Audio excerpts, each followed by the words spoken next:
The stage is set for the NBA Cup Finals, where the New York Knicks will take on Victor Wembanyama and the San Antonio Spurs. On today's show, I'm going to tell you what you need to be watching for and how the Knicks can win the in-season tournament. If you want that to happen, if you want the Knicks to win it all in December in Las Vegas, hit that thumbs up icon right now.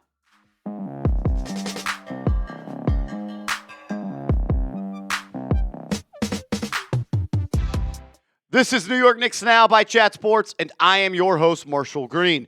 I know there's been a lot of chatter over the last couple of days saying nobody cares about the NBA Cup. No one really is all that interested.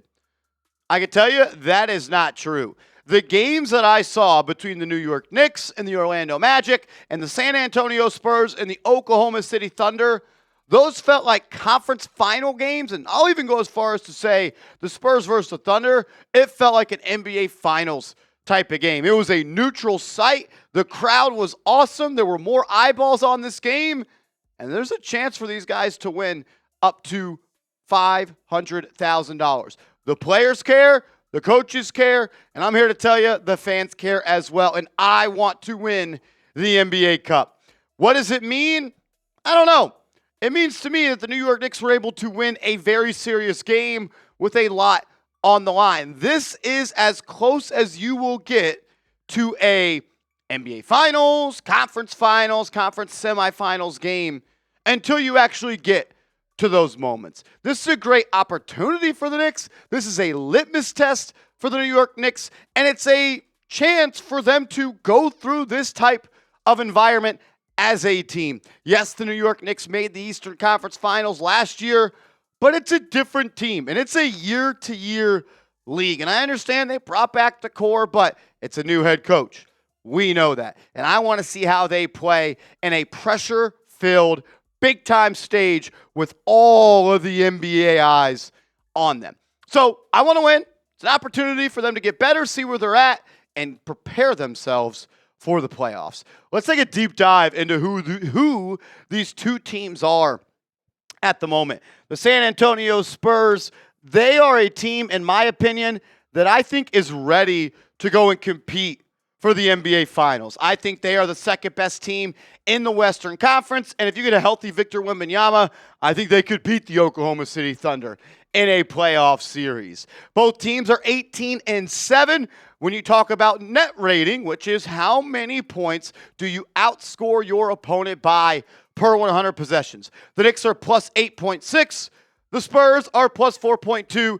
The Knicks fourth in net rating. The Spurs eighth. Offensive rating. The Knicks score 122 points per 100 possessions. The second best in the NBA, whereas the offensive rating for San Antonio is 118.0. They have the sixth best offense. Defensive rating. The Knicks allow 113.3 points per 100 possession, 11th best, and then you have the San Antonio Spurs right behind them at 113.8 at 14th, and then you talk about three-point shooting, very close as well when it comes to percentage, but the rank a little bit different. The Knicks the fifth best and most accurate three-point shooting team, while the San Antonio Spurs are just outside the top 10. These teams, these advanced analytics, are extremely close, and you can see that also in the record. Things I'm going to be watching for and how I think the New York Knicks can win this game. What is the Victor Wembanyama effect going to be? And this is such a layered question. There are so many different things that factor into this, but let's go ahead and look at it like this. Wemby this year has a net rating of plus 10.7, meaning when he is on the floor at plus 10.7, the Spurs outscore their opponents by 10.7 points per 100 possessions. Their offense averages 115.1 points per 100 possessions when he's on the floor, and a defensive rating of just 104.3 when he is on the floor. You kind of compare some of these Wemby on the court numbers to when he is off the court. Think about it like this. When Victor Wembanyama is on the court compared to off the court, their defense, the San Antonio Spurs, are 15 plus points better per 100 possessions when Victor Wembanyama is on the floor. It's a little interesting, I thought, that they're 2.3 points worse on offense per 100 possessions I would like to try to find a reason behind that, as I think that they obviously are a better team. But he is the most impactful defender in the NBA, ranking in the 99th percentile of on-off defensive rating numbers. Like, he is so good. I think you could already make the argument that he is the best player in the NBA. Obviously, doesn't have the hardware like Jokic or Giannis or SGA. But when I watch this guy play, there's no other player I have seen play this year make a bigger impact. He is that special. And I truly do believe that he has the potential, if he stays healthy, which, knock on wood, I hope he does, because he's a treat to watch. I think he has a chance to be the best basketball player of all time. So what is the minute restriction going to look like for Wemby? Because he is coming off that injury. His first game back from that injury was against the Oklahoma City Thunder, and he was dominant in that game. I think I have the notes here. He was a plus 21 in 20 minutes. When he was on the court, the Spurs outscored the Thunder by a point a minute. That is a historical number. So what does that say? The Knicks have to win the non-Victor Wembanyama minutes. I think there will still be a minute restriction on Wemby. It was at 20 minutes in the Cup game against the Oklahoma City Thunder. I could see that going up to 25 or maybe 30 minutes per game. So when Wemby is off the court, the New York Knicks not only have to win those minutes, they need to win them by a pretty large difference. Because when Wemby's on the floor, the Spurs are the best team in the NBA. Another question I have is, how are the New York Knicks going to defend Victor Wembanyama? We talked about his defense, and I think that's directly going to affect Jalen Brunson's paint touches, how he has to be crafty around the rim, and all the other New York Knicks that like to attack the basket.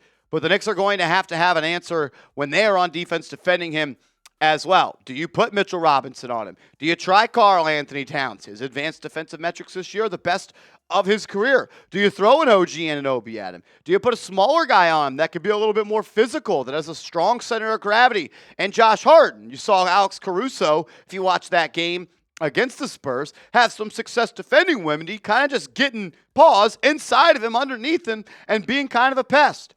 I don't know what the best way to guard him is. Mike Brown's going to have to figure that out.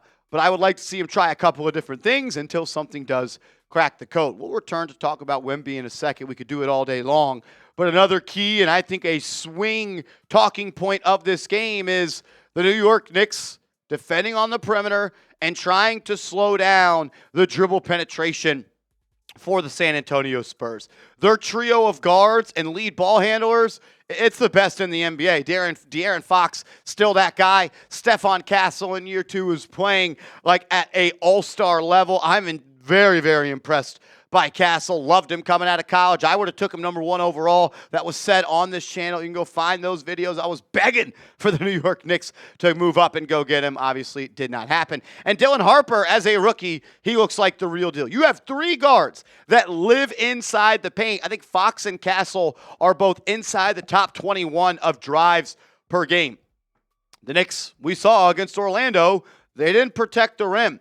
Jalen Suggs and Desmond Bane lived in the paint. And how many times did we see after a made bucket by the New York Knicks, it turned into a transition bucket for Orlando by just the guard that caught the ball off the inbound, going coast to coast untouched and finger rolling it off the backboard?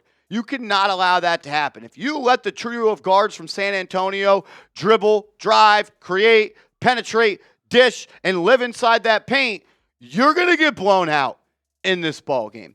I really do believe that. They're going to miss, they, being the Knicks, going to miss Deuce McBride, a really good point of attack defender. I felt like the presence of him not being on the court was felt against Orlando. And you're going to miss Shamet as well, who is a willing defender and gives you a little bit more foot speed on the perimeter. Because even though I like him as a scorer, Jordan Clarkson ain't bringing anything on defense to slow down either 3 of those guards for San Antonio. And even though Tyler Kolek's been better, I still worry about how he is going to defend those 3 athletic freaks. To the Knicks side, who are the New York Knicks going to have Jalen Brunson guard? I could ask the question of who's going to guard San Antonio, who from San Antonio is going to guard Brunson. I don't think it matters. I think Brunson's going to have his way. I know it wasn't the last time that they played the Spurs, but what did he have? Almost 55 or almost 60 in that game against San Antonio, where they did end up losing and Wemby had 60 or whatever it was. But who is Jalen Brunson going to guard. I am expecting Wemby to be back in the starting lineup. I know he didn't start in the game against OKC. It was Luke Cornett there, once a Knick, always a Knick. But are you going to put him on De'Aaron Fox? I don't really love that. Are you going to put him on Stephon Castle? I don't really love that. You can put him on Devin Vassell. I think that could make some sense. Then you got a guy like Harrison Barnes who likes to post up in the corner.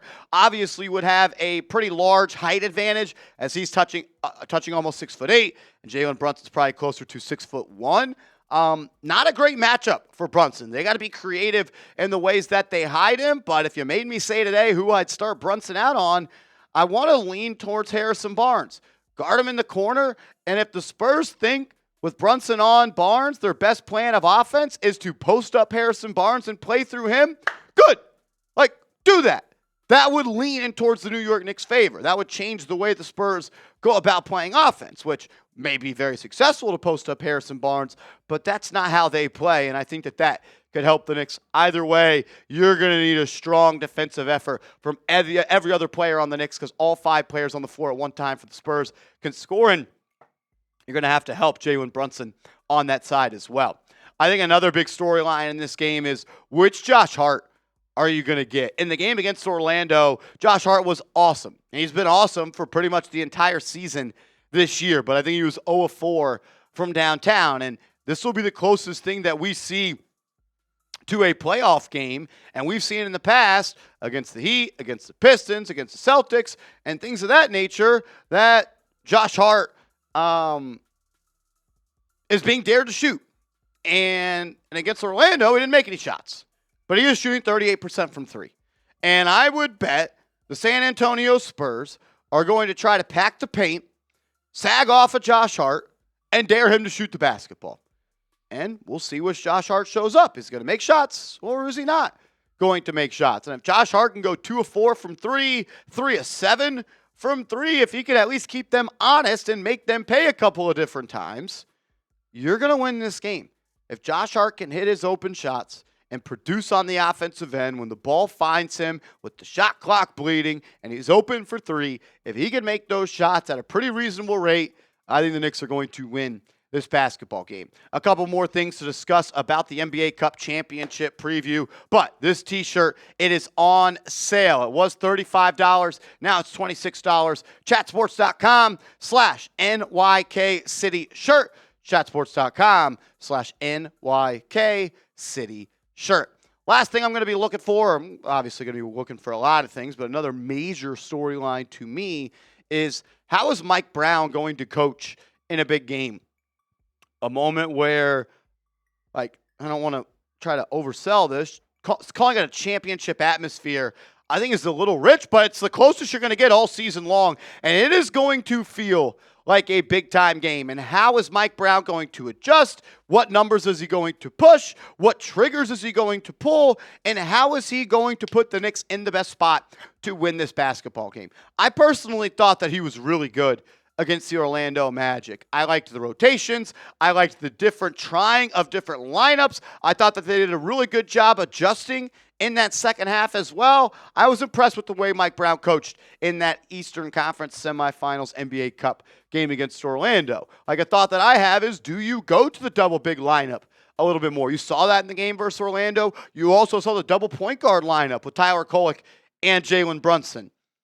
In your head, you say, okay, Wemby 7'5". How did the Knicks kind of counter that? You go double big, right? Well, that would allow Victor Wembanyama to guard Mitchell Robinson and guard all 5 players at once by playing in the paint. Is it maybe better to play Karl-Anthony Towns at the 5 when Victor Wembanyama is in the game? So then Wemby's got to stretch out into the corner and guard Karl-Anthony Towns, and you have to keep him honest, and he has to play more of a deny type of defense on the perimeter. Are they going to put Wemby on a guy like Josh Hart? That might be a great defensive strategy for San Antonio. The Knicks are really going to miss Deuce McBride in this ballgame because I think going to a 5-out offense against Wemby could be something that is advantageous for your ball club, but you don't really have that opportunity tomorrow. So the way the Knicks try to counter the Wemby minutes is going to be critical, and I think that is going to really tell the storyline of this basketball game. In the game, who do you got? Who do you think is going to win this game? Type K for Knicks, type S for Spurs. Let me know your thoughts, and make sure you are following me on social media. I'm on Twitter. I'm on Instagram @MarshallGreen_.